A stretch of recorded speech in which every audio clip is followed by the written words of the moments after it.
दोस्तों बात करने वाले हैं इरेडा स्टॉक। मतलब यहाँ पे दोस्तों बात करेंगे अपन Indian renewable energy development company के बारे में। देखो दोस्तों, धमाका अभी के टाइम देखने को मिल रहा है, पैसा बनाने की मशीन स्टॉक बन चुका है। पिछले अगर 3 दिन में आप देखोगे तो 50% तक का बाउंस यहाँ पे आ चुका है। धमाकेदार तेजी देखने को मिल रही है। निवेशक अभी के टाइम सोच नहीं पा रहा कि करे तो क्या करे, यहाँ पे प्रॉफिट बुकिंग करे या अभी और वेट करे। जिसने यहाँ पे आईपीओ मिला था दोस्तों वो मालामाल हो चुका है। आईपीओ के बाद दोस्तों 3 गुना पैसे यहाँ पे हो चुके हैं। आईपीओ के साथ साथ जो लिस्टिंग यहाँ पे हुई थी दोस्तों 56 रुपए के आसपास, मतलब यहाँ पे इशू प्राइस थे स्टॉक के 30-35 रुपए के, वहां से रियल स्टॉक ने दिखाई एंड लिस्टिंग हुई थी यहाँ पे 60-65 रुपए के आसपास। उसके बाद डेफिनेटली आप देखेंगे कि एक बड़ी रेंज थी स्टॉक ने कवर करी है। यहाँ से देखो कंपनी करती क्या, पहले ये आप समझो यहाँ पे, उसके बाद डिसाइड करना कि फ्यूचर क्या है यहाँ पे, क्या फ्यूचर में कमाल करेगी या नहीं करेगी। सबसे बड़ी चीज दोस्तों, पीएसयू की कंपनी है। पीएसयू का मतलब है जिनका अधिकार गवर्नमेंट के हाथ होता है, केंद्र सरकार के हाथ होता है। तो केंद्र सरकार के हाथ है, इसका पूरा संचालन केंद्र सरकार के हाथ है। इसी के साथ कंपनी का काम क्या है, जो रिन्यूएबल एनर्जी में कंपनी काम कर रही है उसका फाइनेंस करती है एंड उनका मतलब खुद ही प्रोजेक्ट डेवलपमेंट भी करती है। एंड इसी के साथ जो स्मार्ट मीटर है वो कंपनी यहाँ पे प्रोड्यूस करती है, मतलब लगाती भी है एंड यहाँ पे बनाती भी है। कई सारे काम कंपनी करती है। टोटल अगर देखा जाए तो पूरा जो कंपनी का बिजनेस है वो फ्यूचर बेसिस बिजनेस है। यहाँ पे इसलिए बड़े प्लेयर यहाँ पे इन्वेस्टमेंट करते हुए देखने को मिल रहा है। हमने देखा एमएफ का जो डाटा आया नवंबर का, उसमें दोस्तों जो म्यूचुअल फंड ने कम से कम दोस्तों यहाँ पे 1000 करोड़ रुपए के शेयर खरीदे हैं। अब आप समझ लीजिए कितना बड़ा इन्वेस्टमेंट यहाँ पे आता हुआ देखने को मिला है। स्टॉक की वैल्यू यहाँ से कितनी होने वाली है। मार्केट कैप अभी के टाइम 30,000 करोड़ के आसपास दिख रहा है। ये मार्केट कैप कम से कम यहाँ से दोस्तों 50,000 करोड़ के आसपास जाएगा। कंपनी की वैल्यू इससे भी ज्यादा है यहाँ पे। तो डाटा अगर देखा जाए, आज वॉल्यूम क्रिएट हुई 20 करोड़ रुपए की, मतलब 20 करोड़ शेयर यहाँ पे ट्रेड हुए।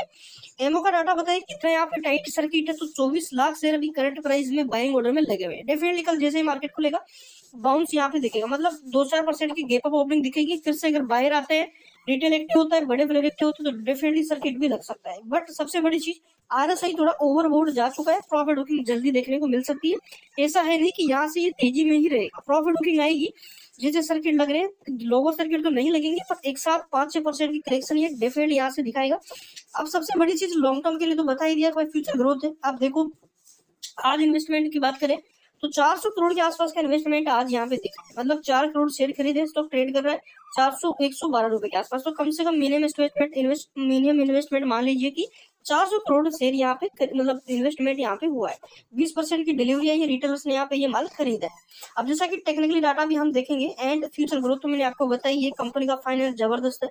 लॉन्ग टर्म ग्रोथ यहाँ पे एंड Q3 के रिजल्ट में भी धमाका होगा, तो उसके बाद भी ये बाउंस यहाँ पे करेगा। यहाँ पे रुकने वाला ये नहीं है।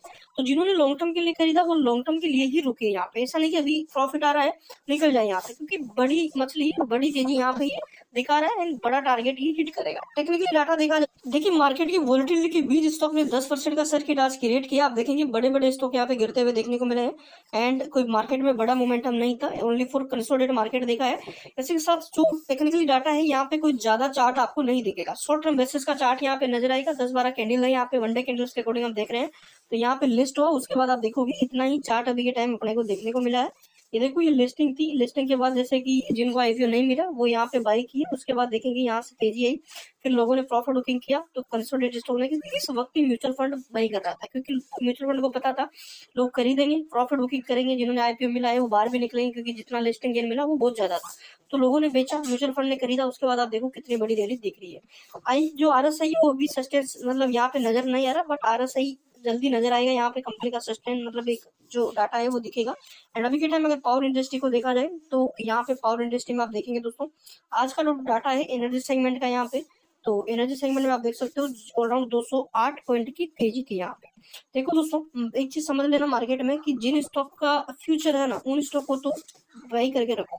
जैसा कि यहाँ पे जो इरेडा है दोस्तों, इरेडा का फ्यूचर है यहाँ पे इंडियन रिन्यूएबल एनर्जी, इसका फ्यूचर है, नाम से आप देख सकते हो मतलब रिन्यूएबल एनर्जी, जिसकी मोदी से भी एक बड़ी अनाउंसमेंट दिखी थी कि आने वाले 5 साल में जो रिन्यूएबल एनर्जी है वो अपने चरम स्तर पर जाने वाली है।